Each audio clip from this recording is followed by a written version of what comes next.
हरि ओम श्री गुरुभ्यो नमः.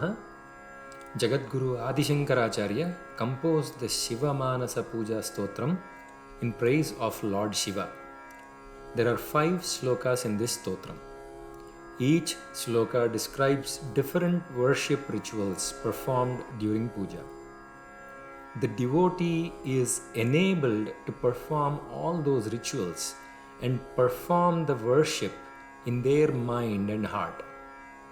This is an amazing stotram which gives so much power to the devotees to perform the puja from anywhere, even when the material items like the dhupam, deepam, the naivedyam, all those are not available.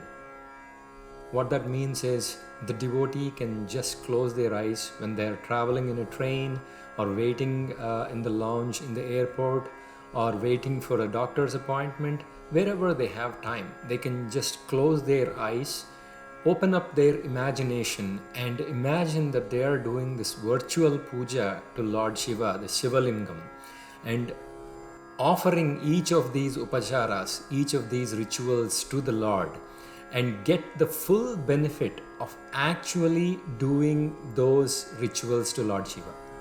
So that is the greatness of this Shiva Manasa Puja Stotram. So in this series of videos, let's learn this stotram word by word. First, let us get started with lesson 1. First, I will say 1 to 2 words. Please repeat after me. Ratnai Kalpitamasanam Himajalai Snanam Cha Divyambaram Nanaratna Vibhushitam Mrugamada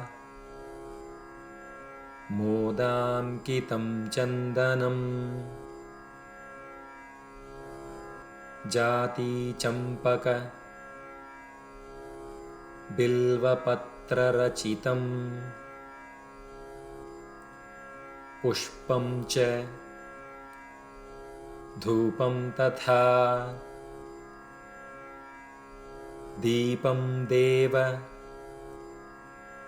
Dayanidhe Pashupate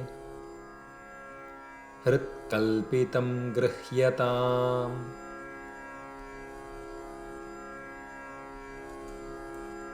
Sauvarne Navaratna Khandarachite Patre Ghritam Payasam Bhakshyam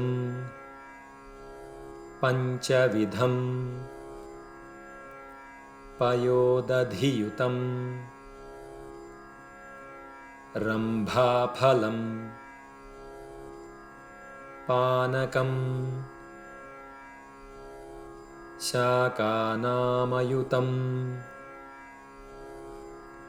Jalam Ruchikaram Karpura Khandojvalam Tambulam Manasa Maya Virachitam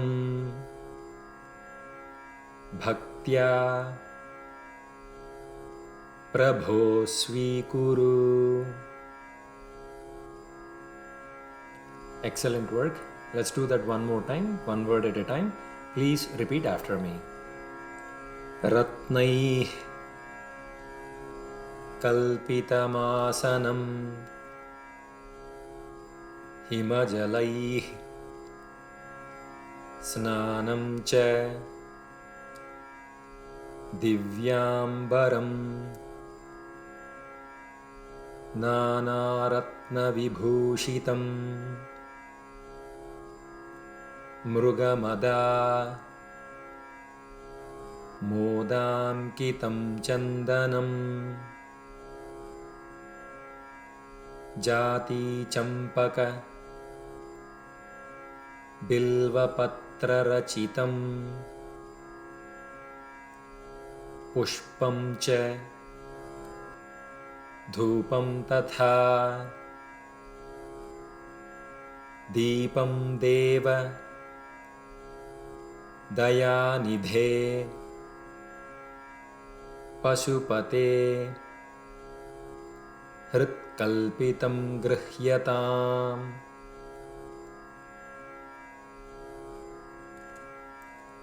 सौवर्णे नवरत्नखण्डरचिते पात्रे घृतं पायसं भक्ष्यं पञ्चविधं पयोदधियुतं रम्भाफलं पानकं शाकानामयुतं जलं रुचिकरं कर्पूरखण्डोज्ज्वलम् ताम्बूलं मनसा मया विरचितं भक्त्या प्रभो स्वीकुरु। Great job.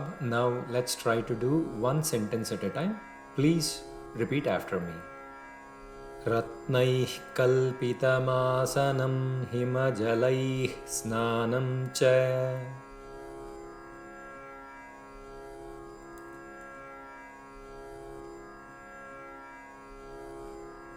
दिव्याम्बरं नानारत्नविभूषितं मृगमदामोदाङ्कितं चन्दनम्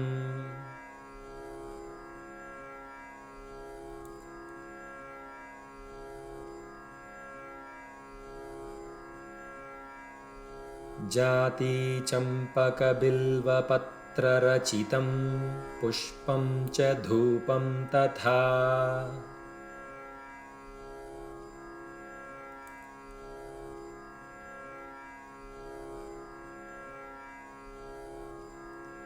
दीपं देवदयानिधे पशुपते हृत्कल्पितं गृह्यताम्।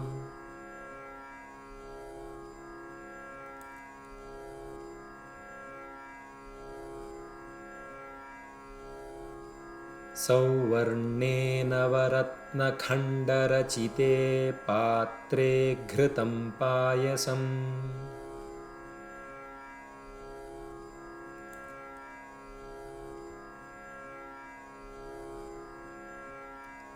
भक्ष्यं पञ्चविधं पयोदधियुतं रम्भाफलं पानकम्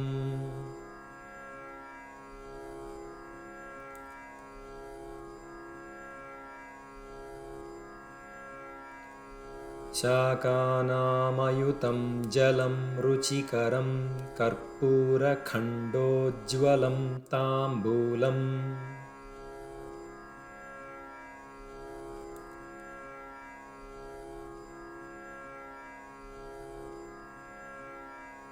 मनसा मया विरचितं भक्त्या प्रभो स्वीकुरु।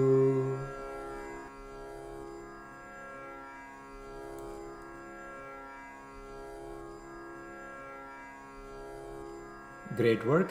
Now let's recite the slokas together. Please sing along with me.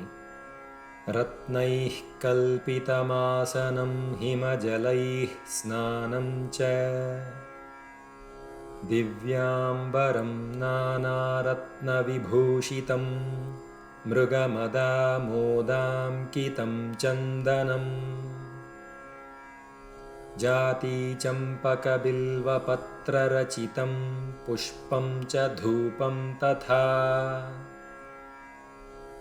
दीपं देवदयानिधे पशुपते हृत्कल्पितं गृह्यताम्। सौवर्णे नवरत्नखण्डरचिते पात्रे घृतं पायसम्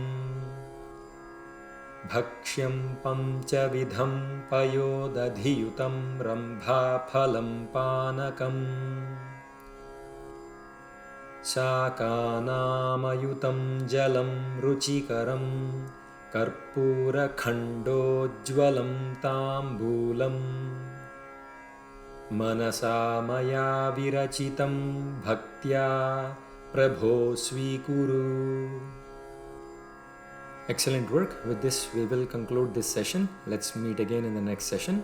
Sarvam Shri Krishnarpanamastu. Shri Gurubhyo Namaha.